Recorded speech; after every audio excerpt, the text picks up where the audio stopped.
नमस्कार सबको। मैं नूरजहां बेगम इससे आप सबके सामने कमलेश्वर जी की दुख भरी दुनिया नामक कहानी को लेकर प्रस्तुत हुई हूँ। आधुनिक हिंदी साहित्य के नई कहानी आंदोलन के अग्रणी लेखक हैं कमलेश्वर। वे हिंदी के जनप्रिय कथाकार और उपन्यासकार भी माने जाते हैं। इनकी रचनाओं का मूल तत्व मानवता है। समुद्र में खोया हुआ आदमी, काली आंधी, सुबह दोपहर शाम, तीसरा आदमी, इस तरह के बहुत सारे उपन्यास इन्होंने लिखे हैं। इनको साहित्य अकादमिक पुरस्कार, शलाका सम्मान आदि पुरस्कार भी इनको मिले हैं। तो यहाँ पर दुख भरी दुनिया जो है, एक बेहद उदास शहर कथाकार की आंखों के सामने उभर रही है। उस शहर की वीरानी में से सिसकियाँ लेता हुआ एक आवाज़ है। बहुत ही एक छोटे सा बच्चे के रोने की एक आवाज़ सुनाई दे रही है। इस प्रकार यहाँ पर कहानी जो है वो प्रारंभ होती है। कोई बच्चा सिसक सिसक के रो रहा है। माँ जो है दूध लेकर एक प्याले को बच्चे के सामने खड़ी हुई है। बाप नींद में डूबा हुआ है। धीरे धीरे कथाकार की आंखों के सामने साफ एक तस्वीर नज़र आती है। यह भी एक बेहद उदास शहर है। उसे पहचानते हुए वे कहते हैं कि यह मेरे देश का शहर है, जिसमें यहाँ पर मध्य वर्गीय लोग रहते हैं। उसमें एक मकान है जहाँ पर बच्चा सिसकियाँ लेकर रो रहा है। वहाँ पर एक व्यक्ति रहता है जिसका नाम है बिहारी बाबू।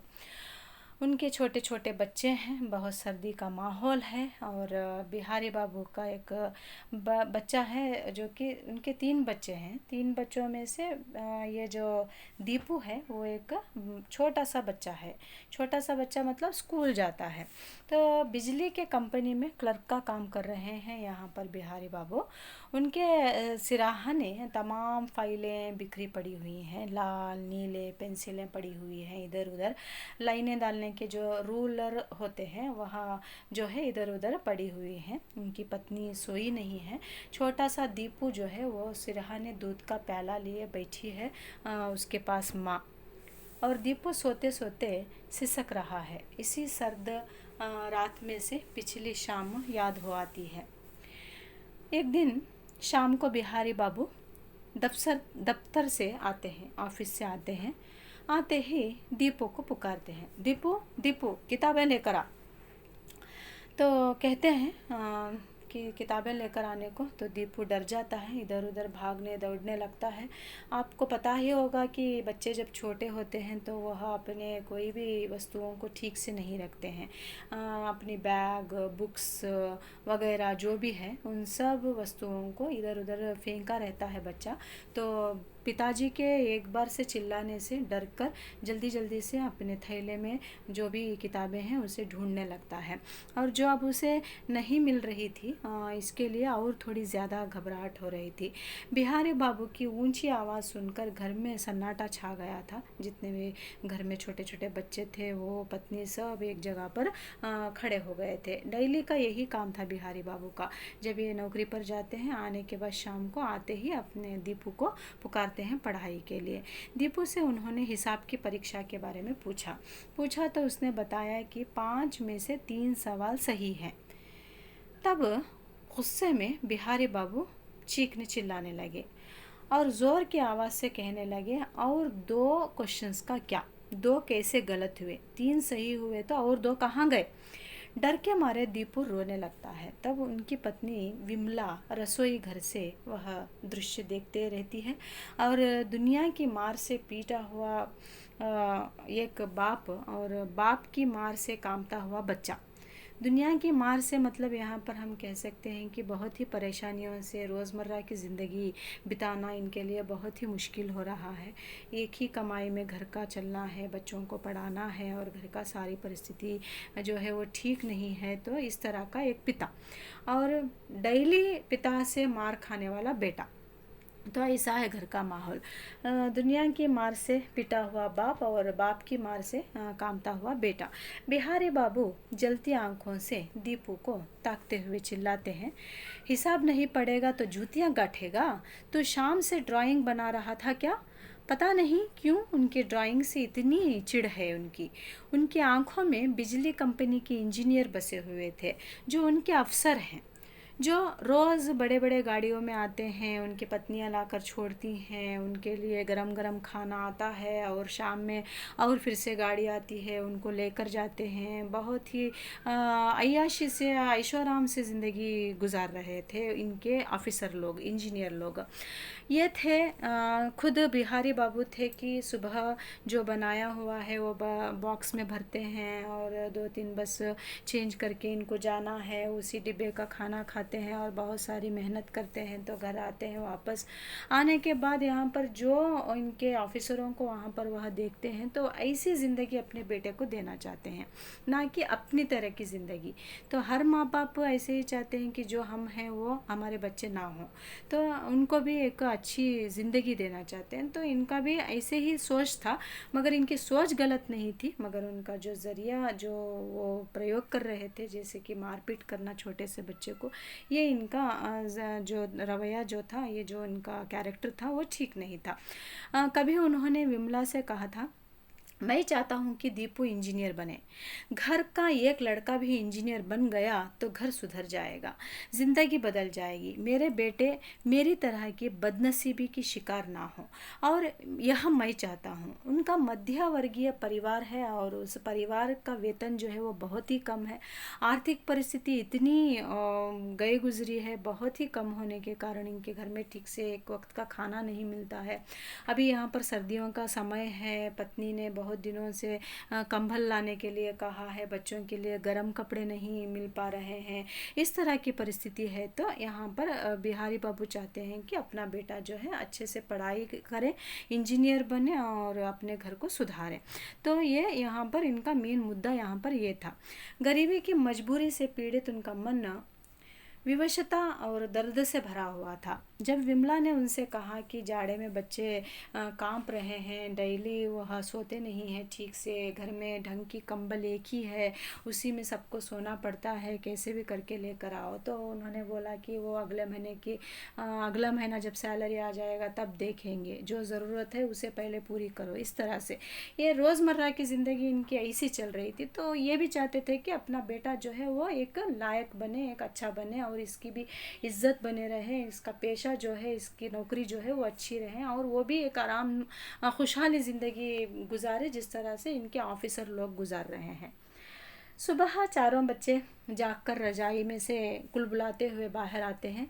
एक एक कोना पकड़कर खींचते रहते हैं कंबल, क्योंकि एक ही कंबल यहाँ पर है ना। तो यहाँ पर जब तक बिहारी बाबू के लिए कुछ बनता नहीं है, यहाँ पर उसके चूल्हे के पास कोई बच्चा आना नहीं है, और जो मूंगफलियाँ वगैरह जो भी रहता है उसे खाने के लिए ये एक दूसरों के साथ यहाँ पर लड़ाई होती है। इस तरह का है इनका घर का माहौल। जब तक बिहारी बाबू के लिए रोटी सब्जी कुछ बन नहीं जाती और उनके लिए बॉक्स बनकर यहाँ पर बिहारी बाबू नहीं चले जाते, तब तक बच्चे जो है कंबल से बाहर नहीं आते। विमला उसे जब भी यहाँ पर दीपू आता है, दीपू आकर कहता है कि मुझे स्केल नहीं है, मेरा बक्सा ठीक नहीं है और कॉपी नहीं है मेरे पास, मुझे कलर पेंसिल्स चाहिए, और रोज़ाना मुझे टीचर्स बहुत सारे बातें करती है, फ़ीस ठीक से भर नहीं पा रहे हैं। ये सब बातें जो है यहाँ पर विमला से कहता है बच्चा। तो विमला जो है इसे समझा कर भेजती है। डेली जो दीपू है यहाँ पर जो स्कूल जाने के वक्त जो रास्ते में इसे जो बड़ी बड़ी दुकानें दिखाई देती हैं, वहाँ से कपड़े, वो डॉल्स और खिलौने, गाड़ियाँ, ये सब आते जाते देखकर उसके मन में भी होता है कि उसे भी ये सब खरीदे। एक दिन जब दीपू स्कूल से आ रहा था, माली से पूछकर एक गुलावदी का एक पौधा वो जो है चुरा कर पूछा, तो उसने देने से इनकार कर दिया। तो इसने क्या किया, उसे चुरा कर लेकर आया और घर में लेकर आकर रोपना मतलब उसे एक पॉट में डाला। शाम को बिहारी बाबू दीपू से उसकी किताबें मांगते हैं। वे खुद फाइलें यहाँ वहाँ फैलाते हैं और फिर भी बच्चे को चिल्लाते हैं कि ठीक से तुम किताबें नहीं रख पाओगे क्या। उनकी आंखों के सामने अपने अफसर के चेहरे घूम रहे थे। किताब देखकर दहड़ाने लगे, हिसाब में 2 क्यों गलत हुए। फिर दीपू के कान आइंते हुए पूछा, पहाड़ा याद है, 18 सत्ते कितना है बोल, 18 सत्ते कितना है बोल। तो उनके गुस्से के कारण दीपू को जो भी आ रहा था इसे पूरा भूल जाता है और उसके होश आवाज़ जो है वो उड़ जाते जाते हैं और वह डर जाता है कि और फिर से पिताजी आज मारेंगे। उसकी आंखों के सामने अंधेरा छा जाता है। कांपते हुए उसने कहा कि 18 सत्ते 100 100। तो यहाँ पर वहीं पर खड़ा हो जाता है। तो जब वो 100 बोलता है, आगे नहीं जाता है, तो बिहारी बाबू क्या करते हैं, दीपू को एक कान के पीछे लगा देते हैं, कानपट्टी के ऊपर। तो गाल पर अंगुलियों के निशान उभर पड़ते हैं। 18 सत्ते बोल, हाथ आगे कर, वे चीख रहे हैं। और बड़ा सा जो रोलर है वो रोलर में से इस बच्चे को बहुत सा इधर हाथ में ऐसे नन्हे नन्हे हाथों पर उसे मारने लग जाते हैं। चुप, आवाज़ नहीं निकालना, आवाज़ किया तो मार दूंगा तुम्हें। बोल 18 सत्ते कितना, 18 सत्ते कितना। इस तरह से ये ज़ोर ज़ोर से थप्पड़ मारने लग जाते हैं। नन्हा सा जो दीपू है वो बेहोश होकर गिर जाता है नीचे। तो उतने में से विमला वहाँ से दौड़ कर आती है और कहती है कि क्या जान से मार दोगे क्या बच्चे को। तो उतने में कहता है कि अगर पड़ेगा नहीं तो जान से मर जाने दो, हमारे जैसी ज़िंदगी होनी चाहिए क्या इसकी, इस तरह से। तो ये जो बच्चा था, उस रात को बहुत सर्दी थी। दीपू बिना खाए सो गया था, सोते सोते सिसकियाँ ले रहा था, भूखा पेट था। तो उसे कुछ ना कुछ यहाँ दूध वगैरह तो पिलाना चाहती थी माँ, तो इसीलिए उसके सिरहाने पर एक दूध का ग्लास लेकर खड़ी हुई है। बच्चा उठता ही नहीं है, बार बार सिसकियाँ ले रहा है, बार बार नींद में 18 सत्ते बोल रहा है। इस तरह से सिसकियाँ लेते लेते रो रहा है। तो ऐसे ही एक सन्नाटे भरी रात में पूरी रात बच्चे की सिसकियाँ जो है वो सुनाई दे रही थी। तो ऐसे यहाँ पर हम लोग देख सकते हैं कि एक पिताजी जो हैं अपने बच्चे को किस तरह से पढ़ाने के लिए प्रयास कर रहे हैं और उनकी सोच क्या थी और किस लिए ऐसे कर रहे थे। बहुत ही मासूम बच्चा था, इसे मारने से कोई फ़ायदा तो नहीं था। और यहाँ पर यह कहानी में मध्यवर्गीय परिवार की जो गरीबी होती है, जो मजबूरी होती है, उसे जो है वह दिखाते हुए यहाँ पर हृदय स्पर्शी चित्रण यहाँ पर दिखाया गया है। ये केवल बिहारी बाबूजी का या विमला की कहानी नहीं है। ऐसे भारत देश में बहुत सारे गरीब परिवार हैं जो कि यहाँ पर ऐसा संघर्ष जो है चलते रहता है। हर माँ बाप चाहते हैं कि हमारी जैसी ज़िंदगी हमारे बच्चों की ना हो, उनका उज्जवल भविष्य हो और वह उनकी वो जो चाहते हैं वो खरीदें, वो जैसे चाहे वैसी ज़िंदगी हो जाए। इस तरह से यहाँ पर पिताजी अपने दीपू को इस तरह से करना चाहते थे, जो कि उसके ऊपर का ये है, जो स्वप्न है जो अपने बच्चे के लिए उन्होंने देखा है, उसे संवारने के लिए उन्होंने ये जो रास्ता अपनाया वो गलत है। मगर फिर भी ऐसे बहुत सारे लोग हैं भारतवासी जो कि ऐसे चल रहा है रोज़मर्रा की ज़िंदगी में। सिर्फ़ और सिर्फ यह होने का कारण यहाँ पर गरीबी कह सकते हैं, मजबूरी कह सकते हैं, जो कि कमलेश्वर जी ने इस कहानी को बहुत ही मार्मिक ढंग से दिखाया गया है। दुख भरी दुनिया करके बहुत अच्छा सा एक शीर्षक भी इन्होंने दिया है। मैं आशा करती हूँ कि आपको यह कहानी समझ में गई होगी। धन्यवाद सबको, नमस्ते।